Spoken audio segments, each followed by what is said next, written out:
सर्वप्रथम सर्व महापुरुषांना अभिवादन करतो। उद्या राष्ट्रसंत गाडगेबाबा यांची 150वी जयंती आहे। त्यांच्या जयंतीच्या सगळ्यांना ॲडव्हान्समध्ये हार्दिक शुभेच्छा सदिच्छा देतो। गाडगेबाबांची जयंती निमित्त आहे आपल्या कार्यक्रमाकरिता। मागच्या वर्षी आपण मान्यवर कांशीराम साहेबांच्या जयंतीनिमित्त पहिली ज्येष्ठ नागरिक परिषद घेतली होती आणि यावर्षी गाडगेबाबांच्या जयंतीनिमित्ताने दुसरी ज्येष्ठ नागरिक परिषद घेतो आहे।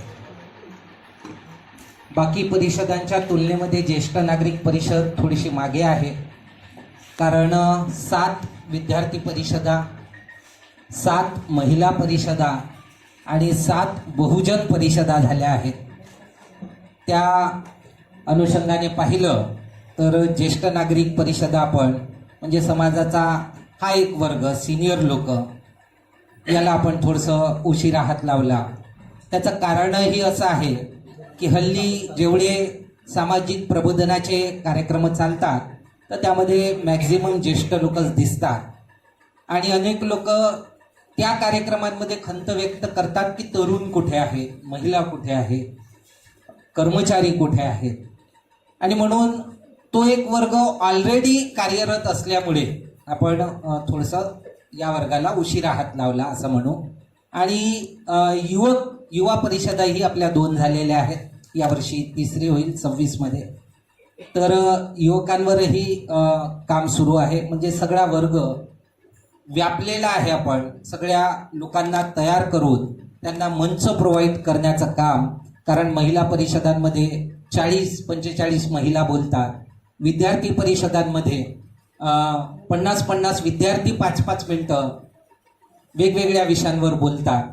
तर प्लॅटफॉर्मही देतो आहे आणि त्या अनुषंगाने हा लहान कार्यक्रम आहे असंच म्हणू आपण, कारण 500-500 लोकांच्या हॉलमध्ये आपले बाकीचे कार्यक्रम होत असतात। असो, ही ज्येष्ठ नागरिक परिषद आहे आणि ज्येष्ठ सिनियर लोक जे आहेत तर अनेक लोक बोलताना चर्चेमध्ये आपल्याला दिसतं की ते लोक असं म्हणतात की आम्ही जुने आहोत, आम्ही चळवळीत जुने आहोत। अनेक लोक असे आहेत की कांशीराम साहेबांसोबत कार्य केलेले इथे उपस्थित आहेत।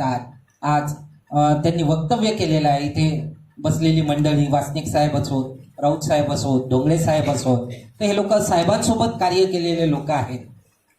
जुन्या लोकांच्या बाबतीत 2 गोष्टी प्रचलित आहेत।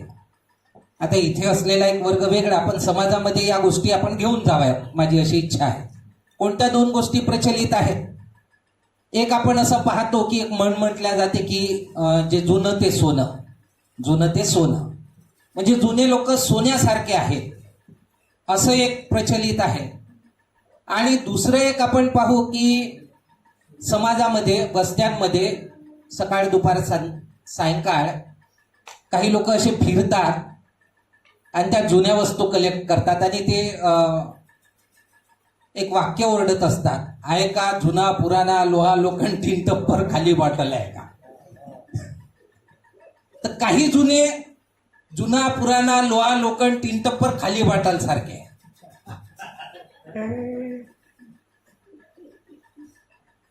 म्हणजे जुन्या लोकांनी आयुष्य नेमकं कसं जगावं हा विचार कमीत कमी आजच्या परिषदेला आलेल्या लोकांनी नक्की करावा की आमचं जुनं आयुष्य जुनं ते सोन्यासारखं असावं की जुना पुराणा लोहा लोखंड खाली बॉटल 3 टप्पर सारखा असावा, हा विचार नक्की व्हायला पाहिजे। हा विचार आपण समाजात घेऊन गेला पाहिजे, कारण अनेक लोक नुसते घरी खुर्च्या गरम करत बसलेले आहेत, नाही का? म्हणजे वेळ कटत नाही, काय करू काय नाही। अरे इतके कामं पडले आहे या देशामध्ये, ज्या लोकांसोबत संघर्ष आहे म्हणतो, त्या संघर्षामध्ये ज्या संघटनेचं नाव वारंवार घेतो ती अख्खीची अख्खी संघटना या सिनियर लोकांच्या बळावर या देशात चालत आहे। हे विसरायचं का? हे विसरून तर चालणार नाही। ज्या RSSचं नाव वारंवार प्रत्येक परिषदांमध्ये, प्रत्येक सभा संमेलनांमध्ये सगळे लोक घेत असतात, बघा ना कोण चालवत आहे. रोज सकाळ सायंकाळ त्यांच्यातला रिटायर माणूस जाऊन त्या शाखा चालवतो. नवीन मुलांना घेऊन बसतो, खेळ खेळवतो ना रोज दोन काहीतरी सुविचारच्या नावाने विषमतावाद त्याच्या मनामध्ये थेंब पेरून राहिलेला आहे. आणि हे पेरणीचं काम केवळ शाखांमध्ये होत नाही, हे गार्डन मध्ये होते, हे वस्त्यांमध्ये जे काही टेबल लागलेले आहेत नाही का आता नगरसेवकच्या नेमप्लेटचे, तिथे जे काही लोक बसतात तिथे ते थेंब विचार पेरण्याचं काम होते. म्हणजे मुद्दे ते आणतील, बसलेले लोक गोळा होतील, मुद्दे ते आणतील. काय हो साहेब, तुम्हाला काय वाटते, हे जे काही झालं त्यावर तुमचं काय म्हणणं आहे? मग बसा तुम्ही त्यांच्या मुद्द्यावर चर्चा करा. नाही मला असं वाटते, असं झालं पाहिजे. दुसरा म्हणते नाही हे त्याचं चुकलंच. कोणत्या मुद्द्यांवर चर्चा करतो? त्यांच्या मुद्द्यांवर चर्चा करतो, त्यांचे विचार आपल्या डोक्यात घेतो, त्यांच्या विचारांना वाढवण्याचं काम करतो.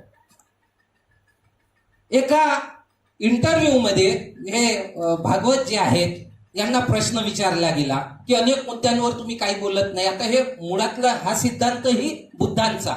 बुद्ध अनेक प्रश्नांवर काही बोलतच नव्हते. यांना प्रश्न केला गेला तर तुम्ही काही बोलत नाही, तर म्हणे नाही काही गोष्टी संपवायच्या असला की त्यांच्यावर बोलायचाच नाही. म्हणे म्हणजे नेमकं कसं काय? तर म्हणे आपण जर समजा असं बोललो म्हणे की माकड आठवू नको, तर डोळ्यापुढे काय येतं म्हणे? एखाद्याला म्हटलं की माकड आठवू नको तर डोळ्यापुढे लगेच काय येतं? माकडच येतं ना. अरे जी गोष्ट आठवायला नाही लावायची ते बोलल्यानेही ती डोळ्यापुढे येते. तर या देशामध्ये त्या माणसाचा प्रचार नाही का जो विषमतावादी आहे, त्या माणसाचा त्यांच्या प्रचारकांपेक्षा जास्त प्रचार आपण केला, विरोध करून. दुसरीकडे आपण सांगताना सांगतो की या देशामध्ये जी लढाई आहे ती विचारधारेची लढाई आहे. हे बाबासाहेब बोललेले आहेत. बाबासाहेब आंबेडकर भारताच्या इतिहासाबद्दल बोललेले आहेत की Indian history is nothing but struggle between Buddhism and Brahmanism. 24 September 1944 मद्रासमध्ये बोलताना भारताचा इतिहास दुसरं तिसरं काही नसून बुद्धवाद आणि ब्राह्मणवाद यांच्या विचारातील संघर्ष आहे. संघर्षाचं कारण काय आहे? तर सत्य काय आहे. मग बुद्धाची सत्याची व्याख्या काय? तर इंद्रियांवर तपासून पाहता येते ते सत्य. आणि ब्राह्मणवादाची सत्याची व्याख्या काय? तर जे काही वेदात लिहून आहे ते सत्य. ब्रह्म असत्यम जगन मिथ्या हा शंकराचार्याचा सिद्धांत आहे असं बाबासाहेब सांगतात. या गोष्टी लक्षात घेऊन बाबासाहेब आंबेडकर एक फिलॉसॉफर आहेत, बुद्ध एक फिलॉसॉफर आहेत. त्यांनी एक फिलॉसॉफी विकसित केली ज्याला आपण बुद्धिझम म्हणतो. इझम लावला त्यांच्या विचारधारेसोबत आणि तो इझम बाबासाहेब आंबेडकरांनी लावला. बाबासाहेबांच्या विचारधारेसोबत इझम लावल्या गेला. आज आपण आंबेडकरिझम म्हणतो, आज आपण आंबेडकरवाद म्हणतो. जेव्हा तो एक वाद आहे, ती एक स्वतंत्र विचारधारा आहे, तर त्या विचारांचा प्रचार प्रसार सातत्याने होत राहिला पाहिजे. ते मुद्दे घेऊन आपण समाजात गेलो पाहिजे, त्या मुद्द्यांवर चर्चा घडवून आणली पाहिजे. त्यांचा एखादी ससा आला आपल्या बैठकीत आणि त्यांना आपला मुद्दा घातला तर आपल्यामध्ये एवढी कौशल्य पाहिजे. अहो नाही ते सोडा, बाबासाहेब आंबेडकर हे म्हणाले यावर तुमचं काय म्हणणं आहे ते अगोदर सांगा. एवढी हुशारी आपल्यामध्ये नाही आली, यायला पाहिजे होती, नाही आली. आता मुळात 2000 वर्ष ज्यांना खाली दाबून ठेवल्या गेलं नाही का, त्यांना गुलाम बनवून ठेवल्या गेलं, त्यांच्या डोक्यात पेरल्या गेलं की तू नीच आहेस, तू शेवटचा आहेस, तू वाईट आहेस, तू अस्पृश्य आहेस. त्याच्या मनामध्ये, त्याच्या डोक्यामध्ये एक इन्फिरियरिटी कॉम्प्लेक्स डेव्हलप झाला आणि त्यामुळे आम्ही इंजिनियर बनतो, डॉक्टर बनतो, मोठे मोठे अधिकारी बनतो, पण आम्ही कोण आहोत हे सांगायला लाजतो. जय भीम म्हणायला चार चौघात लाजतो. ऑफिसमध्ये एखादी अतुल पाटील भेटला आणि म्हटला मोठ्याने जय भीम साहेब, तो ऑफिस मधलं दुसरं कोणी बघतो आहे का? अरे हा एवढ्या मोठ्याने इथे कशाला जय भीम म्हणतो? हा विचार जेव्हा आमच्या मनात येतो तर का म्हणून येतो? तर आम्हाला असं वाटते की जय भीम म्हटलं म्हणजे आम्ही खालचे आहोत हे इतरांना कळेल. जय भीम म्हटलं तर बाबासाहेब आंबेडकरांच्या नावाचा जय जयकार करतो. हॅलो, जय भीम म्हटलं तर बाबासाहेब आंबेडकरांच्या नावाचा जेव्हा आपण जय जयकार करतो, आणि बाबासाहेब कोण होते तर मोठे विद्वान होते. बाबासाहेब आंबेडकर एका भाषणात म्हणाले की असं म्हटलं जातं की जगात 6 विद्वान आहेत, त्यापैकी एक आंबेडकर आहे. असं बाबासाहेब आंबेडकर स्वतः म्हणाले त्यांच्या हयातीत. जगात 6 होते आणि त्यातले एक बाबासाहेब, आणि भारतातले ते एकमेवच होते. तर एवढ्या मोठ्या विद्वान माणसाच्या नावाचा जय जयकार करताना आपल्याला लाज का वाटावी, आपल्याला कमीपणा का वाटावा? याचं कारण आहे की विषमतावाद आजही आपल्या डोक्यावर हावी आहे. आंबेडकरवाद अजूनही डोक्यात गेलेला नाही, असंच म्हणावं लागतं. ही गोष्ट आपण प्रामुख्याने लक्षात घेतली पाहिजे. आणि अशा परिस्थितीमध्ये आपल्याला मार्ग बनवून कार्य करायचं आहे. आंबेडकरवादी विचारधारेला जी की एक विकसित विचारधारा आहे, बाबासाहेब आंबेडकरांनी केवळ या देशातील दलितांचा उद्धार कसा होईल हा विचार नाही केला, या देशाचा उद्धार कसा होईल हा विचार केलेला आहे. आणि म्हणून बाबासाहेबांच्या विचारधारेप्रमाणे देश चालायचा असेल तर मग आंबेडकरवादी विचारधारेवर विश्वास करून पुढे चालण्याची आवश्यकता आहे. आता जेव्हा मी असं म्हणतो विश्वास करून पुढे चालण्याची आवश्यकता आहे, तर याचा अर्थ असा होतो का की जयभीम म्हणणारे किंवा बाबासाहेबाला मानणारे बाबासाहेबावर विश्वास नाही करत, असा होतो का? तो होत असेल कदाचित, असावी त्याचा अर्थ होत असेल. कारण बाबासाहेब आंबेडकर त्या 24 सप्टेंबर 44ला सायंकाळच्या भाषणात मद्रास येथे असं बोलले होते की आपले उद्दिष्ट काय आहे नीटपणे समजून घ्या. शासनकर्ती जमात बनणे हेच आपले उद्दिष्ट व आकांक्षा आहे. ते तुमच्या मनात ठसू द्या, तुमच्या घराच्या भिंतीवर ते कोरून ठेवा, म्हणजे दररोज तुम्हाला आठवण राहील ज्या आकांक्षा आपण उराशी बाळगून आहोत, ज्याच्यासाठी आम्ही लढत आहोत, ते काही लहान सहान संकुचित ध्येय नाही, थोड्याशा नोकऱ्यांसाठी किंवा सवलतीसाठी आमचा लढा नाही. आमच्या अंतःकरणातील आकांक्षा फारच मोठ्या आहेत. शासनकर्ती जमात बनणे हीच ती आकांक्षा होय.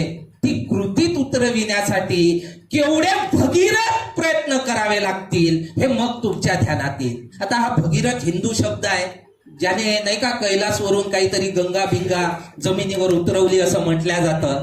तर तो शब्द प्रयोग बाबासाहेब आंबेडकरांनी केला. आणि त्याची स्टोरी जेव्हा मी वाचली तर आजपर्यंत जेवढे नाही का प्रयत्न जेवढे केले गेले आहेत, सगळ्यात जास्त प्रयत्न केले म्हणून भगीरथचं नाव पुढे येतं.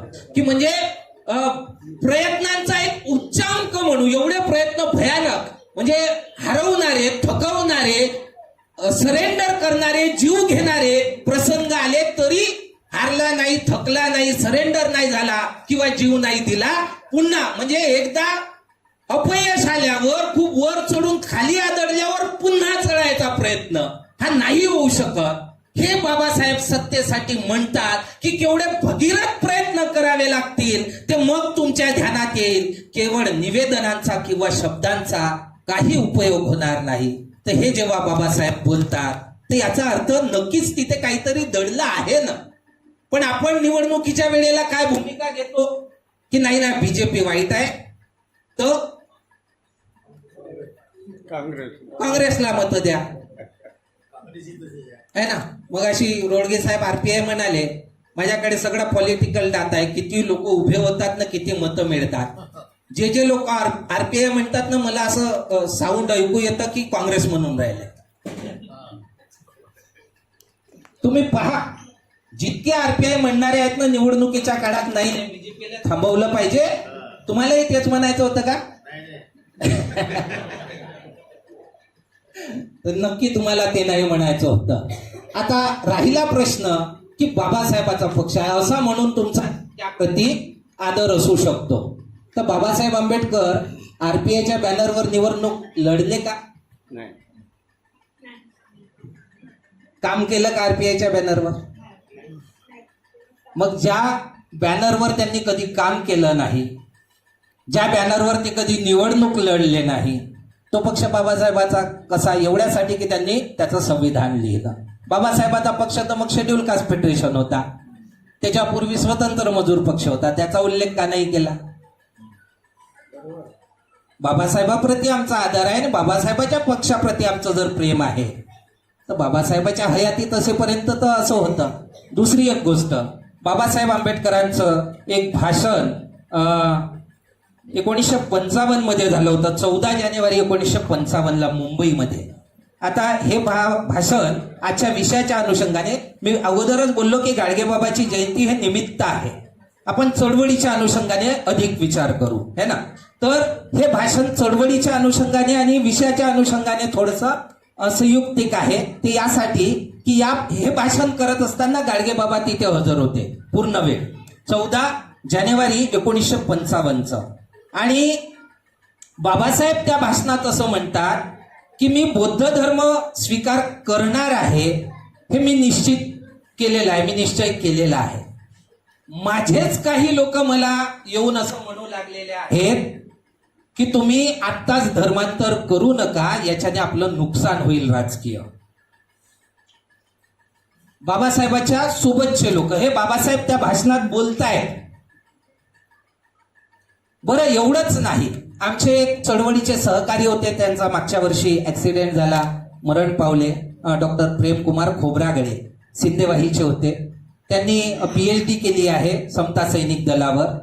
तर PhD साठी शोध घेत असताना त्यांना एक रेफरन्स असाही सापडला की बाबासाहेब धर्मांतरासाठी नागपुरात आले असता जी काही राजकीय मंडळी होती त्यांनी एका हॉटेलमध्ये इथे मीटिंग घेतली आणि त्या मीटिंगमध्ये एक ठराव पास केला लिखित मध्ये की आमच्या सर्वांच्या मते आम्ही बाबासाहेबाला हे निवेदन करतोय की धर्मांतराचं कार्य बाबासाहेबांनी पुढे ढकलावं. पुढल्या वर्षी निवडणुका आहेत, जर आता धर्मांतर केलं तर आपल्याला त्याचं खूप मोठा नुकसान होईल.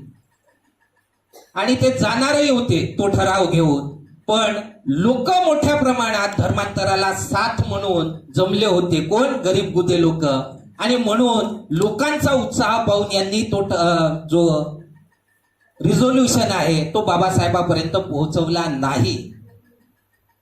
तर हे पॉलिटिकल असे अँबिशियस नाही पाहिजे. आंबेडकरवादी विचारधारेला सेंटरमध्ये ठेवून टोटल आंबेडकरिझम, आज एक नवीन कन्सेप्ट पुढे आलेली आहे कन्व्हिनियंट आंबेडकरिझमची, म्हणजे जो तो सोयीचा आंबेडकरवाद मांडतो आहे. तर आंबेडकरी टोटॅलिझम मध्ये आपण स्वीकारावा आणि त्या बाबासाहेबाच्या विचारावर पूर्ण विश्वास ठेवून मग बाबासाहेबाचं काम हाती घेऊन मरेपर्यंत काम ते करावं. आणि हे मी बोलत नाही, पुन्हा बाबासाहेब 1952 बोलले की केवळ माझ्या नावाचा जय जयकार करण्यापेक्षा माझ्या दृष्टीने जे काही महत्वाचं आहे ते मिळवण्यासाठी तुम्ही प्राणपणाने झटा. हे बाबासाहेबाचे वाक्य आहेत. म्हणून नाव तेवढं मायने नाही ठेवत. कांशीराम साहेब पक्षाचं नाव ठेवताना काही लोक म्हणायचे ये रखो वो रखो, पार्टी में रिपब्लिकन वर्ड होना चाहिए. त्यावेळी कांशीराम साहेबांनी त्या लोकांना उत्तर दिलं होतं. ते उत्तर आपल्यासाठी खूप उपयोगी आहे की भाई नाम कुछ भी रखो, काम बाबा का होना चाहिए. नाही तर आपण नाव ते ठेवतो आणि काम गांधीचं करत असू, गोलवलकरांचं करत असू, तर ते योग्य नाही. ही गोष्ट आपण विशेष करून लक्षात घेतली पाहिजे. तर आपली जबाबदारी काय? एक आंबेडकरवादी विचारधारा आहे, ती विचारधारा जनमानसात पोहोचवण्यासाठी आपण प्रयत्नरत असलं पाहिजे. विचाराच्या संदर्भात बाबासाहेब आंबेडकर जोसेफ मॅजिनीचा सिद्धांत खोडतात. जोसेफ मॅजिनी म्हणाला होता विचारवंत कधी मरत नाही, तो शरीराने मरतो, विचारांनी सदैव जिवंत राहतो. बाबासाहेब आंबेडकरांनी तो विचार खोडला आणि बाबासाहेब म्हणतात की विचारवंत किंवा महापुरुष हा शरीरानेही मरतो आणि विचारांनीही मरतो जर त्याचा विचार जोपासणारे लोक जिवंत नसले तर. मग बाबासाहेब शरीराने आमच्यातून 6 डिसेंबर 1956 गेले. विचारांनी जगणं की विचारांनी संपणं हे आता तुमच्या आणि माझ्या हातात आहे.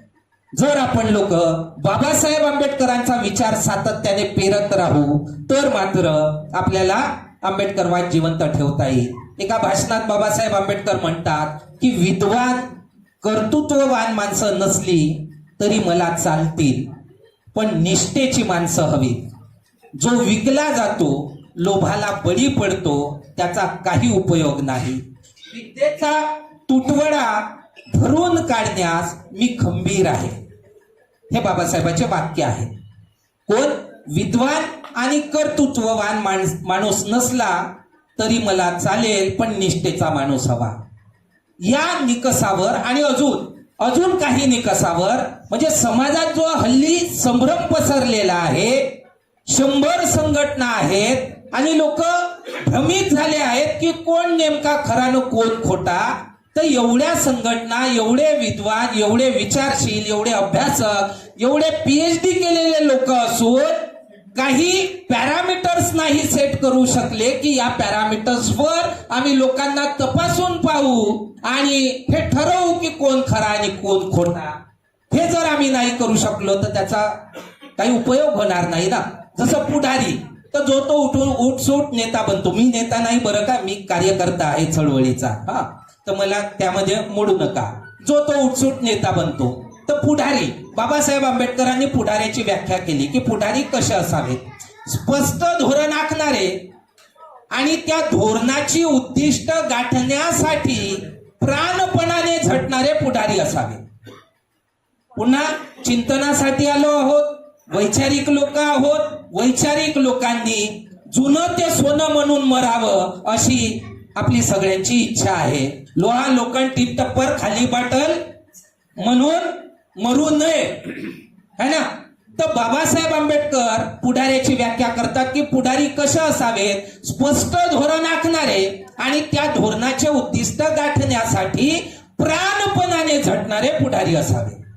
आता या व्याख्येनुसार आपण बाबासाहेबालाच तपासून पाहू की बाबासाहेब असे होते का की केवळ त्यांनी व्याख्या एखादी नाही का फिलॉसॉफर म्हणूनच केवळ व्याख्या केली असं होतं का? तर आपल्या निदर्शनास काय येते, असं काय घडलं?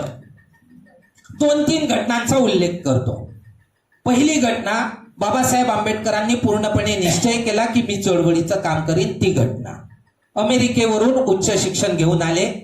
ते शिक्षण मिळण्यासाठी बडोद्याच्या सयाजीराव गायकवाड महाराजांनी स्कॉलरशिप प्रोव्हाइड केली होती. पण स्कॉलरशिप मध्ये एक अट होती. अट ही होती की तुम्ही उच्च शिक्षित होऊन आल्यावर तुम्हाला बडोदा सरकारची 10 वर्ष सेवा करावी लागेल. 10 वर्ष. ठीक आहे. आता अटीप्रमाणे, आता मग त्याला स्कॉलरशिपही म्हणावं की लोन म्हणावं एज्युकेशनल, तोही एक प्रश्न येतो. कारण कंडिशनल आहे ना, स्कॉलरशिप अनकंडिशनल असते. पण ही कंडिशनल आहे, तर ते लोन सारखं कन्सिडर करू की तुम्हाला ऋण मग असं फेडायचं आहे. मग बाबासाहेब परत आले, बडोद्याला गेले, अकाउंट्स ऑफिसर म्हणून तिथे रुजू झाले. त्यांना राहायला कोणी खोली देत नाही, महार म्हणून त्यांना जागा मिळत नाही. अनेक ठिकाणी, अनेक धर्मशाळेत, अनेक लॉजमध्ये ते शोधतात, पण जागा मिळत नाही. शेवटी पारसी सरायमध्ये खोटं नाव सांगून, म्हणजे बाबासाहेबासारखा इतका हाय मॉरेलचे व्यक्ती, त्यांना खोटं बोलावं लागतं आणि खोटं बोलून बाबासाहेब मी पारसी आहे म्हणून पारसी सरायमध्ये राहायला लागतात. पण जसं कळतं त्यांना, पारसी लोकांना, की आमच्या धर्मशाळेमध्ये एक अस्पृश्य राहतो आहे, सगळे एकदम रागात येतात आणि त्या रागामध्ये लाठ्या दंडे घेऊन बाबासाहेब आंबेडकरांकडे ते लोक जातात. बाबासाहेब आंबेडकर त्यावेळी म्हणतात की मी खूप घाबरलो होतो, मला असं वाटलं की आता माझा जीव वगैरे घेतात की काय. ते एकदम लाठ्या हल्ला करत तिथे आले, दार ठोकायला लागले. मी बराच वेळ दार उघडलं नाही. दार जेव्हा उघडलं तर ते माझ्यावर एकदम धावून आल्यासारखे करायला लागले आणि आत्ताच्या आत्ता हे सगळं रूम खाली करा असं म्हणायला लागले. बाबासाहेब म्हणतात मी त्यांना मुदत मागितली, मी अधिकारी आहे बडोदा सरकारमध्ये, मला थोडीशी सवलत द्या, मी दुसरी जागा पाहतो आणि सोडून देईल खोली. त्यांनी एक ऐकलं नाही. आत्ताच्या आत्ता ही खोली खाली करा असं म्हणाले. ते बाबासाहेबाला तेव्हा सामान घेऊन बाहेर पडावं लागतं. बाबासाहेब आंबेडकर त्यांचे जे अमेरिकेत सोबत शिकणारे मित्र होते त्यांनाही संपर्क करतात की मला राहायला जागा मिळेल का. एक ख्रिश्चन मित्र असतो, तो देखील बाबासाहेबाला कळवतो की नाही तुला जर मी घरी ठेवलं तर माझी बायको म्हणते की मी तुला सोडून चालली जाईल, म्हणून बाबासाहेब तिथे राहू शकले नाही. शेवटी राहायला जागा नाही म्हणून निश्चय करतात की आता मला मुंबईला परत गेलं पाहिजे. राहायलाच जागा नाही तर राहू कुठे ना नोकरी कसा करू, म्हणून परत जायचं ठरवतात. ट्रेनची तिकीट काढतात. ट्रेनला वेळ होता. बाबासाहेबाकडे थोडासा सावकाश वेळ होता. ते आपलं सामान घेऊन एका झाडाखाली बसले. हा प्रसंग जो आहे तो LR बाली यांच्या पुस्तकात डॉक्टर आंबेडकर और उनका मिशन या पुस्तकामध्ये हा प्रसंग दिलेला आहे. तिथे बाबासाहेब आंबेडकर घडलेल्या सगळ्या घटनांचा विचार करतात आणि हे पाहतात की मी अमेरिकेत असताना 8 वर्षाचा कोर्स 2 वर्ष 3 महिन्यात पूर्ण केला. अख्ख्या अमेरिकेमध्ये माझ्या विद्वत्तेचा गुणगौरव करण्यात आला. तिथले प्राध्यापक, तिथले विद्यार्थी, तिथले लोक, तिथल्या न्यूज पेपरमध्ये ही बातमी आली की भारतातला एक मुलगा, एक आंबेडकर, त्याने एवढं अचिव्हमेंट केलेलं आहे, पण त्याच माणसाला जेव्हा तो भारतात येतो तर त्याची विद्वत्ता कोणाला दिसत नाही. त्याची दिसते ती केवळ जात. हे बाबासाहेब लक्षात घेतात आणि बाबासाहेबाला जी काही ट्रीटमेंट मिळाली, चपराशी फाईल फेकून देतो, तिथे पाणी प्यायला पिऊ दिल्या जात नाही, कर्मचाऱ्यांच्या माठाला हात नाही लावू दिल्या जात, हे सगळं बाबासाहेब आठवतात आणि त्या झाडाखाली बसून ते ढसाढसा रडतात. हा प्रसंग मी म्हणालो LR बालीच्या पुस्तकात आहे. आणि रडता रडता मग ते एक निश्चय करतात. काय निश्चय करतात की या देशातील ही जातीवादी व्यवस्था, ही उच्च नीचता जर मी संपवू शकलो नाही तर बंदुकीची गोळी घालून मी स्वतःला ठार मारून टाकेन. 1917 23 सप्टेंबर 1917ची घटना बडोद्याची. काय निश्चय करतात बाबासाहेब की हे परिवर्तनाचं काम, या देशातील जातीवादामुळे होणारा हा अपमान, हे जर मी बदलवू शकलो नाही तर बंदुकीची गोळी घालून स्वतःला ठार मारून टाकेल. म्हणून मी म्हणालो की बाबासाहेबांनी काय केवळ व्याख्या केली की त्या दिशेने कृतीही केली. याची समीक्षा आपण करू की पुढारी कसे असावे, स्पष्ट धोरण आखणारे आणि त्या धोरणाचे उद्दिष्ट गाठण्यासाठी प्राणपणाने झटणारे. तर बाबासाहेबांचं दिसते ना सुरुवात. मग 1930ला 30 डिसेंबर 1930ला लंडन वरून बाबासाहेब रमाईला जे पत्र लिहितात त्या पत्रामध्ये पुन्हा तोच उल्लेख करतात की रमा, वैभव, श्रीमंती या अशा गोष्टी निरर्थक आहेत, आपल्याला यामध्ये लागून जमणार नाही, आपल्याला असं जगायचं नाही. या देशात माणसं अशाच गोष्टींच्या मागे सारखी लागलेली असतात. या देशात माणसाला माणूस पण नाही, आपल्याला देश नाही, आपल्याला हे सगळं बदललं पाहिजे. शब्द माझे इकडे तिकडे होत असतील पण सार जो आहे तो असाच आहे. बाबासाहेब त्याही प्रसंगी रमाईला म्हणतात की मी आता राऊंड टेबल कॉन्फरन्स मध्ये एक युद्धच सुरू आहे आणि या युद्धात आपण हरता कामा नये रमा, मी पूर्ण शक्ती पणाला लावून या युद्धात जिंकण्याचा प्रयत्न करतो आहे. आणि तिथे म्हणतात की इतरांसारखा हसण्या खिदळण्यात वगैरे आपण आपला वेळ गमावला तर नाही जमणार. आणि म्हणून रमा, मला इतर गोष्टीत रस नाही, म्हणून मी संसारातही लक्ष देत नाही. मी बांधल्या गेलो आहे एका क्रांतीशी. मला इतरांसारखं नाही जगायचं रमा, मला लोकांचं भलं करण्यासाठी जगायचं आहे, मला लोकांचं आयुष्य बदलवण्यासाठी जगायचं आहे. आणि जर मला हे करता आलं नाही तर माझा जगून उपयोग काय, यापेक्षा मेलेलं मला कधीही आवडेल. हे पुन्हा बाबासाहेबांची 1930ला मरणाच्या तयारीने परिवर्तनाचं काम करण्याची इच्छा आपल्याला तिथे पाहायला मिळते. हॅलो हॅलो हा दुसरा प्रसंग आहे. या प्रसंगातही आपल्याला ते पाहायला मिळालं की बाबासाहेब आंबेडकर खूप तीव्र इच्छेने, मरणाच्या तयारीने की बहुणा बाबासाहेबाला ते नको होतं की लोकांनी नाही का माझी भक्ती करावी, माझे जय जयकार करावा. जसं आपण आज जयंती करतो ना, बाबासाहेब एका जयंतीच्या प्रसंगी मद्रासच्या जय भीमला जो लेख लिहितात त्याच्यातही याचं उदाहरण देतात की मला ते नको आहे, म्हणजे एखाद्या माणसाची भक्ती करणं मला नाही आवडत, याच्याने आपण पुन्हा त्या हुकुमशाहीकडे वाटचाल करू, असं बाबासाहेब तिथे बोलतात. स्वतःच्या जयंती विशेषांकावर लिहिताना बोलतात. ही गोष्ट आपण प्रामुख्याने लक्षात घेतली पाहिजे. थोडासा साऊंड कमी करून देशील बरं. तर ही एक गोष्ट आपण लक्षात घेतली पाहिजे. तिसरा प्रसंग सांगतो बाबासाहेब आंबेडकरांच्या आयुष्यातला शेवटचा प्रसंग. 31 जुलै 1956 बाबासाहेब आंबेडकर यांच्यासोबत नानकचंद रत्तूचा जो संवाद आहे, त्या संवादामध्ये बाबासाहेब आंबेडकर पुन्हा तशीच मांडणी करतात. बाबासाहेब तिथेही आपल्याला दिसतं की बोलताना ते म्हणतात की कारण ते खूप उदास राहायचे, रडायचे कधी कधी. नानकचंद रत्तूने विचारलं त्यांना की तुमच्या दुःखाचं कारण काय, तुम्ही रडता का बरं? त्यावर बाबासाहेब म्हणाले होते की मी माझे जीवन कार्य पूर्ण करू शकलो नाही, जे काही मी मिळवू शकलो त्याचा फायदा मुठभर सुशिक्षितांनी घेतला आहे, पण त्यांचे विश्वासघातकी वागणे आणि दलित शोषितांबद्दलची त्यांची अनास्था पाहिल्यावर ते फारच नालायक निघाले असेच म्हणावे लागेल. ते माझ्या कल्पना शक्तीच्या पलीकडे गेले. हे बाबासाहेब आंबेडकरांचे शब्द मला आजही तितकेच लागू होतात. मीही त्यातला तर नाही की केवळ बाबासाहेब आंबेडकरांनी दिलेल्या संधीचा फायदा घ्यावा, शिक्षण घ्यावं, नोकरी घ्यावी, पैसा कमवावा, घर बांधावं, गाडी घ्यावी, कोट घालावा आणि नाही का समाजामध्ये केवळ मी खूप चांगला भाषण देतो म्हणून समाजानं मला बोलवावं आणि मिरवावं की काय भाषण दिलं तर टाळ्या वाजवून घ्याव्यात, असं नाही. हे गोष्ट आपण लक्षात घेतली पाहिजे. बाबासाहेब म्हणतात की त्यांचे विश्वासघातकी वागणे आणि दलित शोषितांबद्दलची त्यांची अनास्था पाहिल्यावर ते फारच नालायक निघाले असेच म्हणावे लागेल. ते माझ्या कल्पना शक्तीच्या पलीकडे गेले. ते फक्त स्वतःसाठी आणि त्यांच्या व्यक्तिगत फायद्यासाठीच जगतात.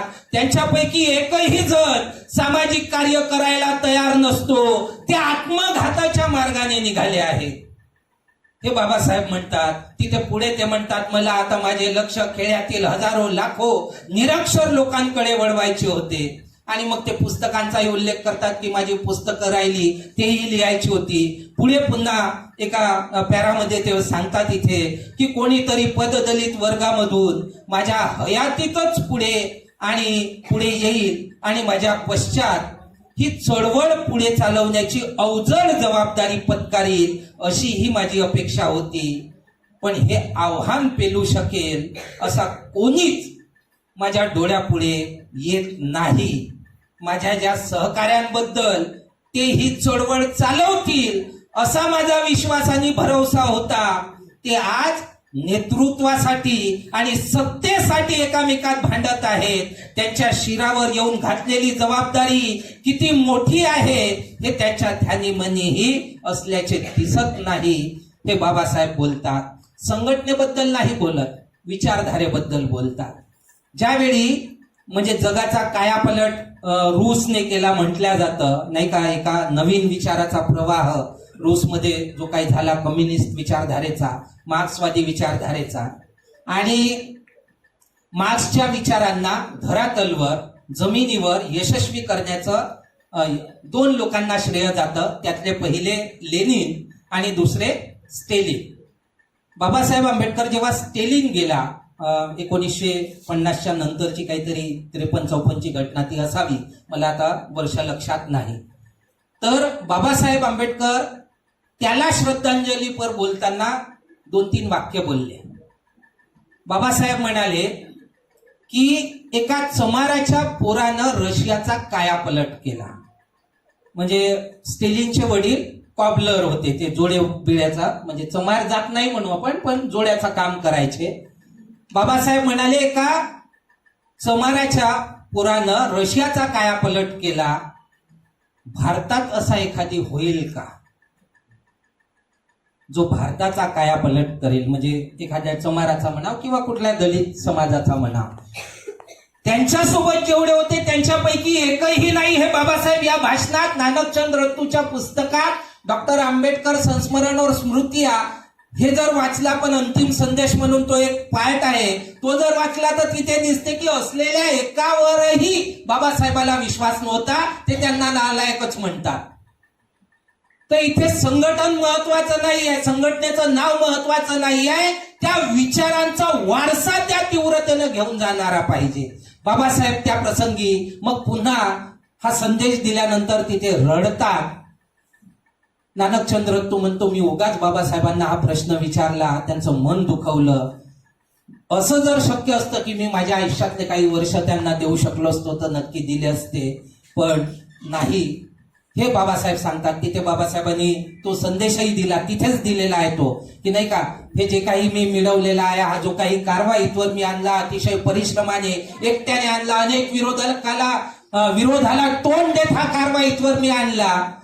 माझ्या लोकांना सांग नानकचंद की या कारव्याला ते पुढे नेऊ शकले तर ठीक, नाही तर कमीत कमी जिथे आहे तिथे राहू द्यावं, पण कुठल्याही परिस्थितीत हा कारवा मागे फिरू देता कामा नये. जा आणि सांग त्यांना, जा आणि सांग त्यांना, जा आणि सांग त्यांना, अशा 3दा त्या रत्तूंनी लिहिलेला आहे. जाकर उनसे कह दो, जाकर उनसे कह दो, जाकर उनसे कह दो. आपण बाबासाहेब वाचतो, आपण बाबासाहेब शिकतो, आपण पीएचडी करतो, आपल्या मनात का नाहीये की जर मी बाबासाहेब आंबेडकरांची चळवळ पूर्ण करू शकलो नाही तर जगण्यापेक्षा मरण पसंत करीत, म्हणून आपल्या मनात का नाहीये हा प्रश्न येतोच ना.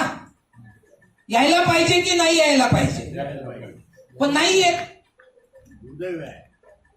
मग आपलं काय तर केवळ ज्ञान सांगू, डिग्र्या मिळवू, आणि जेव्हा केव्हा संधी मिळाली तर सांगू मी पीएचडी केली आहे आंबेडकर थॉट मध्ये.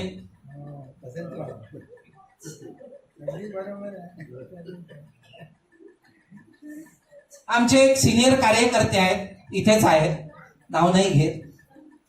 ते काही काळ चळवळीपासून दूर होते. काही कालावधीनंतर ते गेले, साहेब आले असता भेटायला.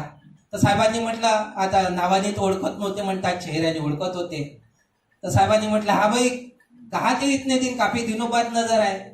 तर त्यांनी म्हटलं की कुछ नहीं साहब, जरा पीजी कर रहा था. म्हणजे नोकरीला लागले होते, मोठ्या पदावर होते नोकरीला, आणि चांगले कार्य करत होते, जुने एकदम ग्रास रूटचे. त्यांनी चळवळीत खूप योगदान दिलं, पण काही कालावधीसाठी ते थोडेसे पीजीच्या एक्झामसाठी दूर असतील. तर त्यांनी म्हटलं की कुछ नहीं साहब, पीजी कर रहा था इसलिए कुछ समय नहीं दिखा.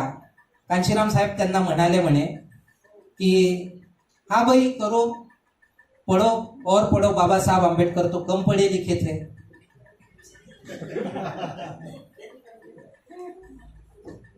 बस एवढंच बोलले त्यांनी, अर्थ नाही सांगितला, यांनी विचारला नाही. म्हणणाऱ्याला समजलं काय म्हणायचं आहे, ऐकणाऱ्याला समजलं काय म्हणायचं आहे. आता इथे मी सांगतोय, मला सांगणाऱ्याला समजलं आणि तुम्हाला ऐकणाऱ्यांनाही समजलं. अरे ही चळवळ ज्या बाबासाहेब आंबेडकरांची आहे, जगात 6वे विद्वान होते, भारतातले एकमेव विद्वान होते.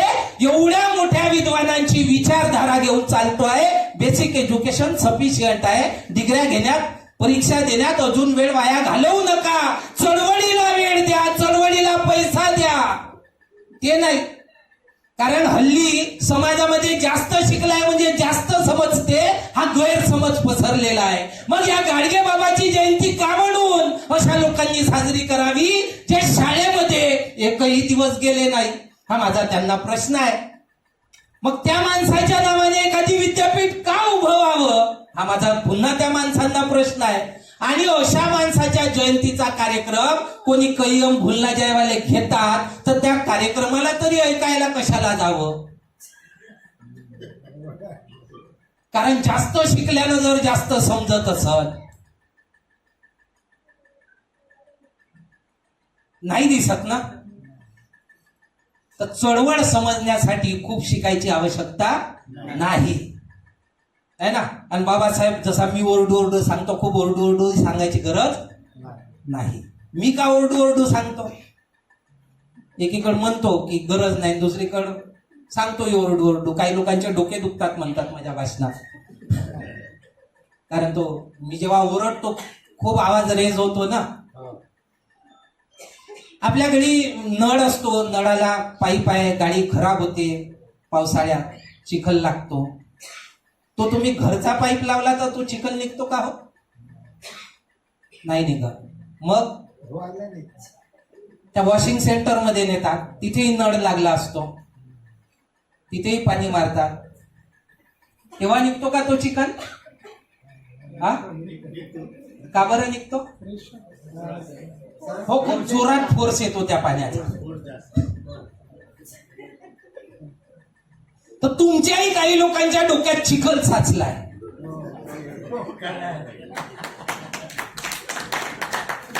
म्हणून मला जोर जोरात ओरडून फोर्स लावून निघतो का पाहायचं असते.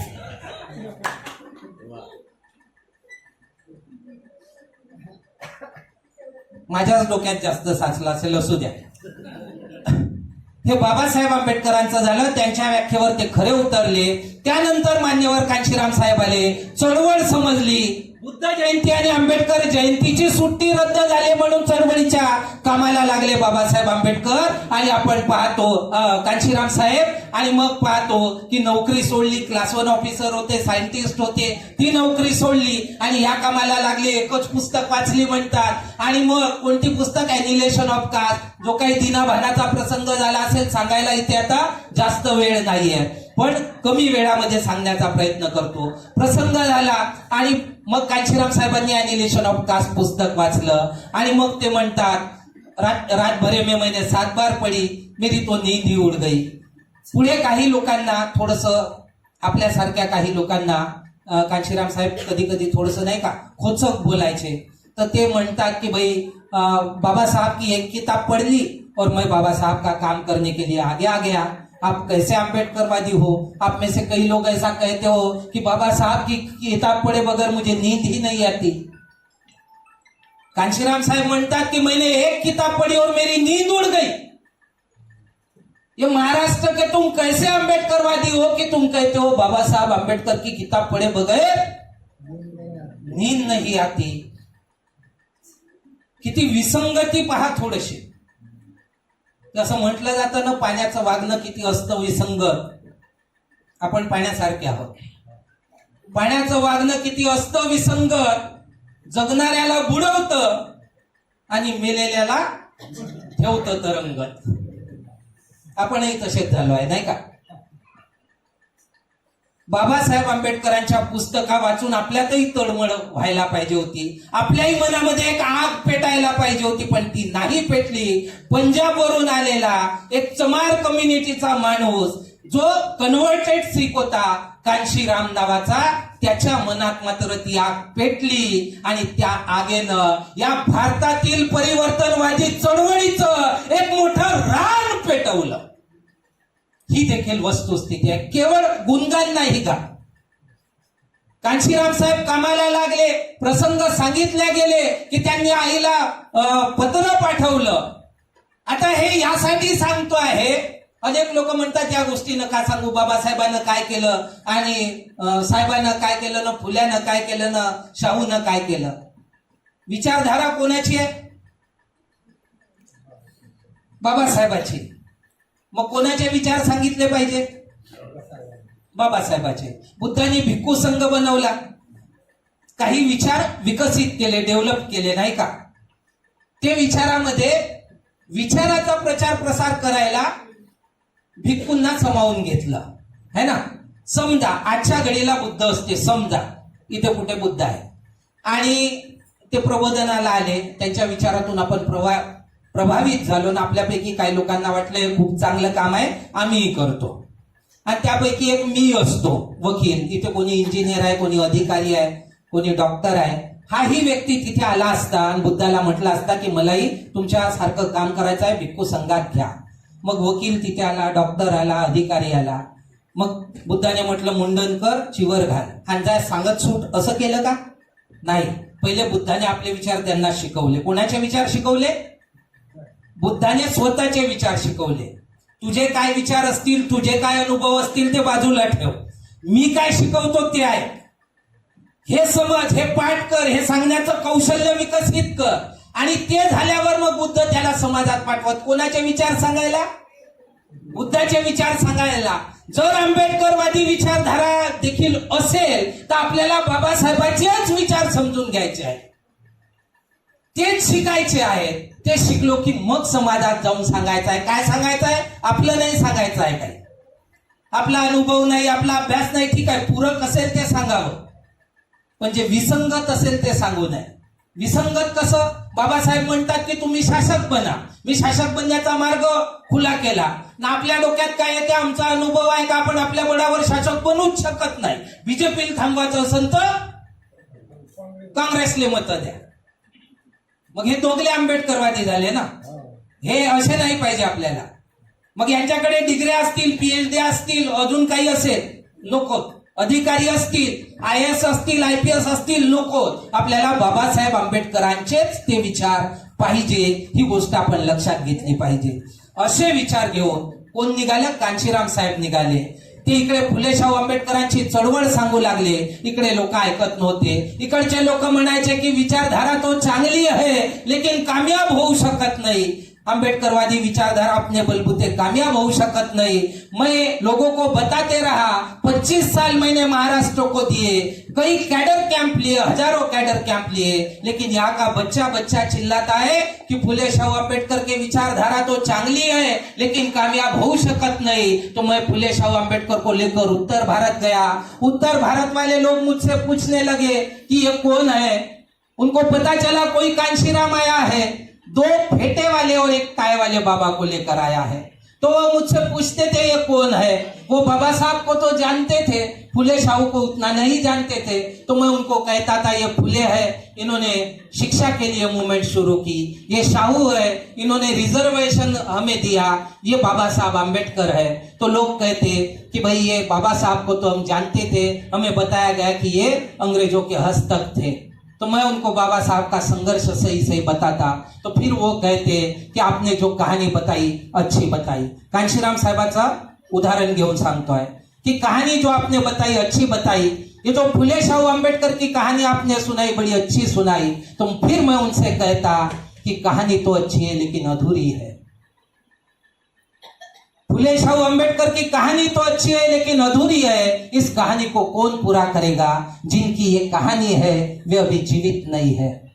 तो हम उनकी कहानी से, उनके कार्य से बेनिफिट लिए हुए लोग हैं, फायदा लिए हुए लोग हैं, बेनिफिशियरी है. तो हमारी जिम्मेदारी बनती है कि इस कहानी को हम आगे बढ़ाएं. तो वहां के लोग मेरी बात को सुनते गए और कारवा आगे बढ़ता गया. बीच बीच में मैं महाराष्ट्र में आकर बताता था कि भाई देखो, फुले शाहू अम्बेडकर के नाम पर तुम कहते थे कि नहीं बन सकते, MLA MP नहीं बन सकते. उत्तर भारत में तो हम MLA MP बनाने लगे. तो अब तो मेरी बात को समझो. लेकिन यहाँ के लोग मेरी बात को नहीं समझे. पण कांशीराम साहेबांनी जो आपण एक नारा देतो ना, बाबा आपका मिशन अधूरा BSP करेगा पूरा वगैरे, एक नारा तो दिला. जय भीम का नारा गुंजेगा भारत के कोने कोने में. तर हा नारा खरोखर देशभरामध्ये प्रत्येक राज्यात, प्रत्येक जिल्ह्यात जाऊन चळवळ सांगायचं काम आणि त्या विचारधारेला जोडायचं काम कांशीराम साहेबांनी केलेलं आपल्याला पाहायला मिळतं. आणि म्हणूनच एक नारा कांशीराम साहेबांच्या सहकार्यांनी लावला, तो म्हणजे बाबा आपका तुझा नाम कांशीराम कांशीराम. म्हणजे बाबासाहेबांची चळवळ बाबासाहेबांच्या अपेक्षेप्रमाणे पुढे घेऊन गेले म्हणून आपण हा नारा लावला. ही गोष्ट आपण प्रामुख्याने लक्षात घेण्याची गरज आहे. महाराष्ट्रात अजूनही कांशीराम साहेबाबद्दल बराच गैरसमज पसरवला जातो. आता गैरसमज पसरवणाऱ्यांना दोष देणार नाही. ज्यांना कळतं, जे जागे आहेत त्यांची जबाबदारी जास्त आहे. मग कोण जागे आहे? तर आपण जागे आहोत. सिनियर सिटीजन, आता वेळ आहे, पेन्शन मिळते अनेकांना. तर वेळेचा उपयोग ठीक आहे, पूर्वीसारखी स्फूर्ती तेवढी राहिली नाही, पण जेवढं काही आहे त्या पद्धतीने आपण देऊ शकतो. त्या दिशेने आपण पुढे जायला पाहिजे. ही गोष्ट आपण लक्षात घेतली पाहिजे.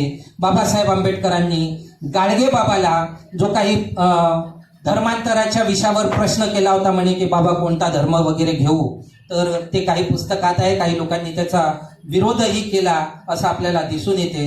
पण तरी बाबासाहेब आंबेडकर चळवळीला जे काही 4 टप्पे आपण सांगतो, शासक बनणे, सामाजिक आणि आर्थिक समता प्रस्थापित करणे, जातीचे निर्मूलन करणे आणि भारताला प्रबुद्ध भारत करणे, या दिशेने हे काम करण्यासाठी प्रबोधनाची आवश्यकता आहे.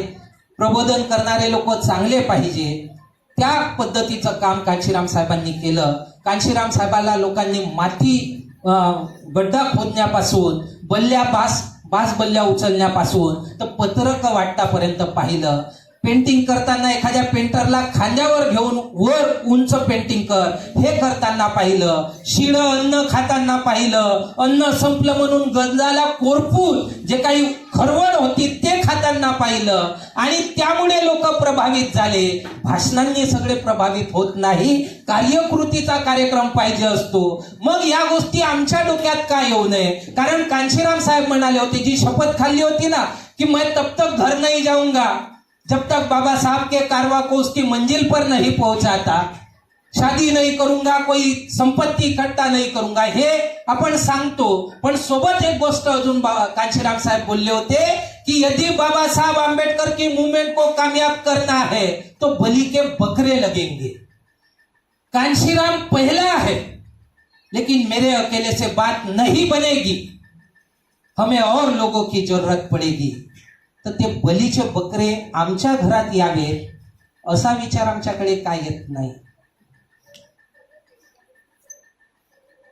म्हणजे सम्राट अशोकाचं उदाहरण देताना सांगतो, एक पोरगा एक पोरगी धम्मासाठी दान दिलं. आमच्या घरात 2 पोरं असतील तर एक पोरगा मी चळवळीसाठी दान करतो. किंवा आपल्या पोरामध्ये ते विचार रुजवतो की बाबासाहेब आंबेडकरांनी करोडो लोक तारण्यासाठी 4 लोक मारली, एक बायको त्यांची मेली. जे काही झाड लागलं, ज्या झाडाला फळं लागली, रिझर्वेशनची म्हणा, नोकऱ्यांची म्हणा, जी फळं आज आपण खातोय, त्या झाडाच्या मुळाशी बाबासाहेबांच्या 4 लेकरांचं तिथे देह गाडल्या गेला, त्याचं खत झालं आणि झाड वाढलं. तर आमच्याही घरात आम्हीही हे करू असं का होत नाही, हा विचार आपण नक्की केला पाहिजे. आणि जेव्हापर्यंत आमच्या मनात हा विचार येत नाही, चळवळ पुढे जाणे शक्य नाही. गाडगे बाबांनी जे काही प्रबोधन केलं, घाण साफ केली, लोकांना सांगितलं, शिकवा वगैरे, तो एक भाग वेगळा. चळवळ आम्ही आंबेडकरवादी चळवळ चालवतो आहे. प्रसंग गाडगे बाबाच्या जयंतीचा असेल, पण ध्येय मात्र आंबेडकरवादी चळवळीचं डोळ्यात पुढे ठेवून आपण काम केलं पाहिजे. आणि त्यासाठी जे काही बलिदान, कांशीराम साहेब म्हणायचे, मेरे पास लोग शिकायत लेकर आते हैं, कहते हैं वो काम नहीं करता, वो काम नहीं करने देता. मैं कहता हूँ कि भाई यहाँ तो सबको मैं देने के लिए तैयार कर रहा हूँ कि आपको समय देना है, बुद्धि देनी है, पैसा देना है. तो देने वालों में झगड़े कैसे होते हैं? झगड़े तो लेने वालों में होते हैं. मैं तो देने के लिए तैयार कर रहा हूँ.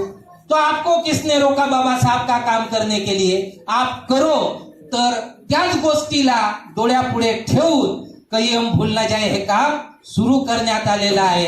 कोणी चांगलं म्हणायची गरज नाही, कारण या कामाला करणाऱ्या लोकांना बाबासाहेब आंबेडकर बोलले आहेत की ज्या लोकांमध्ये आपला जन्म होतो त्यांचा उद्धार करणे माझी जबाबदारी आहे, अशी ज्यांना जाणीव आहे ते धन्य होत है ना.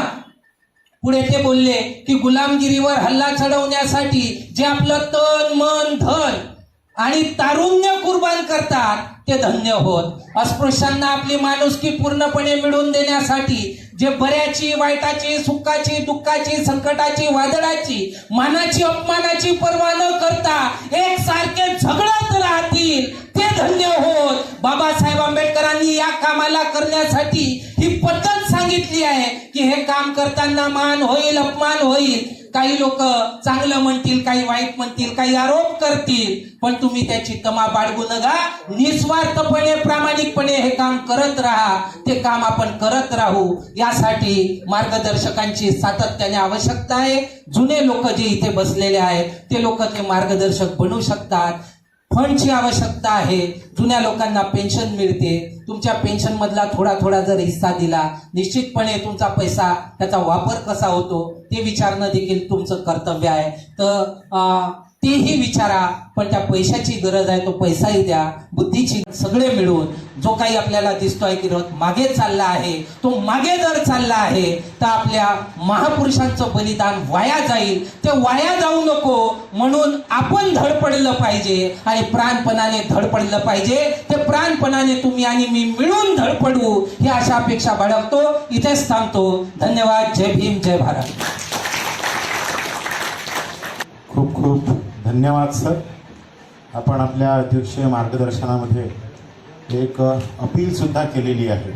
मार्गदर्शन तर निश्चित प्रभावी होतं आणि विविध संदर्भात सहित होतं, आणि त्या मार्गदर्शनानंतर एक अपील केली आहे. त्या अपीलला सुद्धा या सभागृहामधून निश्चितच प्रतिसाद मिळेल या अपेक्षेसह आपले खूप खूप धन्यवाद. यानंतर आजच्या दुसऱ्या ज्येष्ठ नागरिक परिषदेचे आभार प्रदर्शन करण्यासाठी मी विनंती करतोय ॲडव्होकेट अश्विनी मोन मॅडम यांना.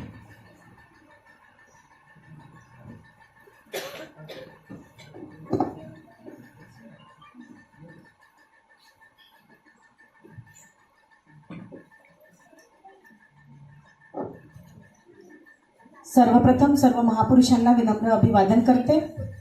आज ज्येष्ठ नागरिक परिषद या कार्यक्रमाला आपण सगळे उपस्थित झालेलो आहे आणि अगदी सरांच्या भाषणानंतरच आभार प्रदर्शनाचा जे काही शेवटचा टप्पा आहे तो माझ्याकडे आलेला आहे. आणि आपल्या सर्वांप्रमाणेच सरांनी जे काही आपल्याला सांगितलेलं आहे ते सगळे मुद्दे, तो सगळा इतिहास, ते सगळा संघर्ष ऐकून आपणही थक्क झाले असालच अशी आशा बाळगून मी माझ्या शब्दांना सुरुवात करते. कारण की प्रत्येक जो कार्यक्रम असतो तो कार्यक्रम आभार मानल्याशिवाय पूर्ण होत नाही आणि म्हणूनच सर्वांचे आभार मानण्यासाठीच मी इथे उभी आहे. त्यासाठी कांशीरामजी साहेबांनी एक शब्द सांगितला होता कि जो लोग मिशन के काम करते हैं उन्हें कभी आराम नहीं मिलता, और यदि कोई कहता है कि काम करते करते थक गए तो यह एक बहाना है, असं कांशीरामजी साहेब एका भाषणामध्ये सांगितलं, ज्याचं हेडिंग होतं की हमें बहुत कुछ सीखना है, हमें बहुत कुछ भूलना है. तर यावरून आजच्या कार्यक्रमाचे जे अध्यक्ष आहेत, आता त्यांना त्यांची तारीफ करायला अजिबातच आवडत नाही हे आपल्या सर्वांना माहिती असूनही आज जसं की कांशीरामजी साहेबांनी म्हटलं होतं की मैंने सीखा कि मूवमेंट कैसी चलानी है, ये बाबा साहब से सीखा, और मूवमेंट कैसी नहीं चलानी है ये उनके लेफ्टिनेंटों से सीखा. तर आम्ही जे काही इथे काही महिला, काही विद्यार्थी, काही पुरुष देखील इथे जे उपस्थित आहोत, तर मूवमेंट कशी चालवायची आहे आम्ही ज्यांच्याकडून शिकत आहोत ते म्हणजे आजच्या कार्यक्रमाचे अध्यक्ष माननीय ॲडव्होकेट अतुल पाटील सर यांचं मी खूप खूप आभार इथे पहिल्यांदा मानते. त्यानंतर आजच्या कार्यक्रमाला जे प्रमुख मार्गदर्शक म्हणून लाभले त्यांनी कांशीरामजी साहेबांसोबत काम केलेलं आहे आणि निश्चितपणे कामाची जी काही परिभाषा असते ते आत्ताच त्यांच्याच भाषणातून आपण ऐकलेले आहे. अनेक मुद्दे जे आपण आज पहिल्यांदा इथे ऐकलेले आहे, त्यांचा इतिहास, त्यांनी त्या काळात कसा संघर्षाला सुरुवात केली आणि त्यांनीच मान्य केलं की जवळपास 22 वर्ष मी ते काम पूर्ण करू शकलो नाही, त्याची खंतही त्यांना आज वाटते आहे. तर निश्चितपणे यातून आपण तोच बोध घ्यायचा आहे की 22 वर्षानंतर असे ना किंवा आता काही वर्षानंतर आपण हे म्हणू नये की मी हे काही करू शकली नाही किंवा करू शकलो नाही, आणि म्हणून आपल्याला हे सदैव बाबासाहेबांनी सांगितलेलं काम करत राहायचं आहे. असे आपले प्रमुख मार्गदर्शक माननीय प्राध्यापक महेंद्र राऊत सर, तसेच माननीय PR धोंगडे साहेब, माननीय मिलिंद वासनिक सर आणि माननीय रमेश गजबिये साहेब, या सर्वांचं मी इथे खूप खूप आभार असं मानते. तसंच आजच्या कार्यक्रमाला ज्यांनी उपस्थिती आणि 2 ते 3 मिनिटांमध्ये आपलं वक्तव्य इथे वेळेवरच इथे दिलेलं आहे, तसे माननीय रोडगे साहेब, तसेच डोंगरे साहेब यांचं सुद्धा मी इथे खूप खूप आभार मानते. या कार्यक्रमाची प्रस्तावना माननीय रामराव कीर्तने सर यांनी इथे मांडलेली आहे. तसंच या कार्यक्रमाचं संपूर्ण असं संचालन फक्त संचालनच नव्हतं तर कही हम भूल ना जाए हे जेव्हापासून सुरू झालेलं आहे तेव्हापासूनच विद्यार्थी असोत, महिला असोत, कर्मचारी वर्ग असोत, ज्येष्ठ नागरिक असोत, युवक असोत, यांनी आतापर्यंत काय काय केलं आणि आता पुढे काय करायचं आहे. विदर्भची रॅली, सायकल रॅल्या, अनेक असे कार्यक्रम आणि येणारा जो काही आपला महाराष्ट्र जो फिरणार आहोत ते सुद्धा माहिती सांगणारे संचालक आजचे ते माननीय इंजिनियर बाळू रत्नपारखी सर यांचं सुद्धा मी खूप खूप आभार मानते. तसंच आज कार्यक्रमाला सुरुवात करतानाच आपल्या विद्यार्थ्यांनी दोन असं प्रबोधन पर गीतं इथे मांडलेली आहे, ज्याचं हेडिंग होतं, टायटल होतं कही हम भूल ना जाए, कहे गए कांशीराम. आणि तसंच दुसरं गाणं होतं पैदा हो तो भीमसानर पैदा हो, असं सांगणारा आपला विद्यार्थी चमू. कारण की आता 10वीचे 12वीचे एक्झाम सुरू आहेत, तर फारच लिमिटेड मुलं इथे उपस्थित आहेत, परंतु आपली पूर्ण 70-80 मुलांची टीम आहे, तर ते आज येऊ शकले नाही. पण त्यांचं प्रतिनिधित्व करणारे जे काही विद्यार्थी आहेत त्यांचं सुद्धा मी इथे आभार मानते. तसंच आज ज्यांनी आपले जे आता इथे व्हिडिओ आणि रेकॉर्डिंग जे चालू आहे ते मीडिया बंधू आवाज इंडिया यांची टीम यांचं सुद्धा मी आभार मानते. कॅटर्स रुपेश भाऊ यांचं सुद्धा मी इथे आभार मानते. तसंच आपले नेहमी म्हणजे आपण त्यांना नाही का कॅमेरामन नेहमीच आपल्या कार्यक्रमाला कार्यकर्ता म्हणूनही उपस्थित असतात अमन भाऊ, तसेच प्रभाकर गजबिये भाऊ यांचं सुद्धा मी आभार मानते. तसंच आपल्याला हा हॉल उपलब्ध करून दिला Banai doctor Babasaheb Ambedkar conference hall, जो आता आपण इथे उपस्थित आहोत, त्यांनी सुद्धा ते अवेलेबल करून दिलं, त्यांचं सुद्धा मी आभार मानते. आणि या कार्यक्रमाला हे करण्याकरता म्हणजे यशस्वीरित्या पूर्ण करण्याकरिता ज्यांनी प्रत्यक्षपणे अप्रत्यक्षपणे सहकार्य केलं त्या सर्वांचंच मी इथे आभार मानते.